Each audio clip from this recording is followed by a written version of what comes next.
আজকের এই ভিডিওতে আমার কোনো মেকার বা কোনো নাটক নির্মাতার প্রতি কোনো অভিযোগ নেই। যদি অভিযোগ কিছু থেকে থাকে তবে সেটা একদম শটান দর্শকদের কাছে। যে নাটক নিয়ে কথা বলবো আজ এই নাটকের নাম অবশ্যই 'শাস্তি'। মুখ্য চরিত্রে রয়েছেন খায়রুল বাসার এবং তটিনী। নাটকের ডিউরেশন ওই মোটামুটি ধরে নিন ৫০-৫২ মিনিট মতো যেটুকু হয়ে থাকে। এসছে নাটকটা জি সিরিজ বাংলা নাটকের ইউটিউব চ্যানেলে। ৪ দিন মতো হয়েছে। যেই পরিমাণ ভিউজ হয়েছে নাটকটার যা কোয়ালিটি সে তুলনায় এর থেকে অনেক, অনেক, অনেক বেশি ডিজার্ভ করে। বাংলাদেশের কিছু খাজাস্য খাজা নাটক যেগুলো জাস্ট বসে ৫ মিনিট দেখা যায় না, এত ক্রিঞ্জ। জাস্ট বন্ধ করে দিতে ইচ্ছা করে, মানে মনে হয় যে কী করতে রিভিউয়ার হয়েছিলাম, না হলে হয়তো এরকম জালি কাজ দেখতে হয় না, এরকম ফিল দেয়। সেসব নাটকগুলোর ভিউজ মিলিয়ন্সে চলে যায়, শুধু মিলিয়ন্স নয় ৫ মিলিয়ন ১০ মিলিয়নে ভিউজ চলে যায়। অথচ এই নাটকটা এত ভালো কোয়ালিটির একটা নাটক, নিঃসন্দেহে না দেখা থাকলে গিয়ে দেখুন। একদম আমার এই ভিডিওটাকে এখানে পজ করুন, গিয়ে আগে নাটকটা দেখুন, তারপর রিভিউটা দেখবেন। এই রিভিউতে জানা আপনি পাবেন, তার থেকে অনেক অনেক বেটার কিছু পাবেন আপনি ওই নাটকটা দেখলে। সত্যি বলছি, আমাদের এই সাবকন্টিনেন্টে বেকারত্বটা একটা বিশাল বড় সমস্যা। প্রতিটা দেশে, সে ভারত হোক, বাংলাদেশ হোক, পাকিস্তান হোক, পাকিস্তান তো আরও খারাপ অবস্থা, যাই হোক শ্রীলঙ্কার যে কোনো জায়গাতেই বলি, সাবকন্টিনেন্টের দেশগুলোতে বিশাল পরিমাণে সেই বিষয়টাকে, তার সঙ্গে মেন্টাল কন্ডিশন বা মেন্টাল সিচুয়েশন বা এই কিছুদিন না, প্রায় ৪ বছর হতে চললো, লকডাউনের মাঝখানে আত্মহত্যার ঘটনা ঘটলো সুশান্ত সিং রাজপুতের সঙ্গে। এবং তারপরে আমরা অনেকেই এই ডিপ্রেশনের বুলি কপচালাম, সোশ্যাল মিডিয়াতে লেখালেখি করলাম। কি হলো? ৬ মাসের মধ্যে যেকে সেই লোকজন সেই একজন সাইকোলজিস্টকে দেখালে, আপনি পাগলের ডাক্তার দেখালেন?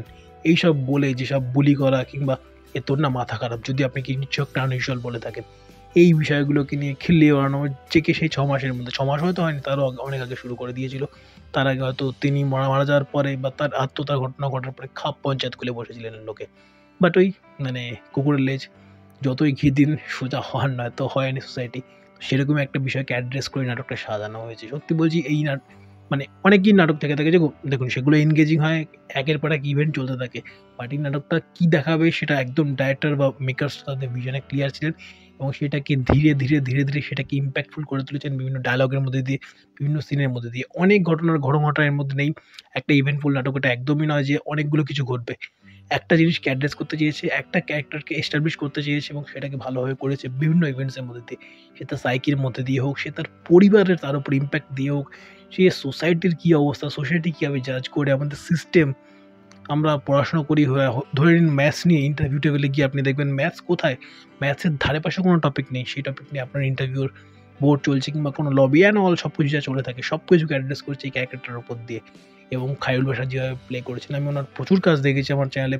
বাংলাদেশি মুভি রিভিউ, বাংলাদেশি নাটক রিভিউ বলে দুটো আলাদা ফোল্ডার রয়েছে, গিয়ে দেখতে পারেন আপনারা। তবে এখানে তিনি শেষ ৫ মিনিটে যেই লেভেলের পারফরমেন্স দিয়েছেন, স্পেশালি ওই ওই যাই হোক আমি আর দিচ্ছি না, সেই পার্টটাতে ক্লাইম্যাক্সের যা পারফরমেন্স তিনি দিয়েছেন দেখবার মতো। তটিনীর কাজ আমার ব্যক্তিগতভাবে নিজস্ব প্রচণ্ড পছন্দের। বাট তটিনী কিছু কিছু জায়গায় একটা ওয়াগানের একটা সিন রয়েছে, ওখানে তার ওই প্রেমিকা সুলভ যে ব্যাপারটা, বৃষ্টিতে হিজল হয়ে ওঠা, ওই বিষয়গুলো বেশ ভালো লেগেছে। বাট খায়রুল বাশারের লাস্ট ৫ মিনিটের পারফরমেন্স সকলকে ছাপিয়ে গেছে, সকলকে। এবং ওভারঅল একটা এনগেজিং নাটক। রাইটার্সরা, যারা মেকার্স, টোটাল টিম ক্লিয়ার ছিল যে তারা কী বলতে চায়।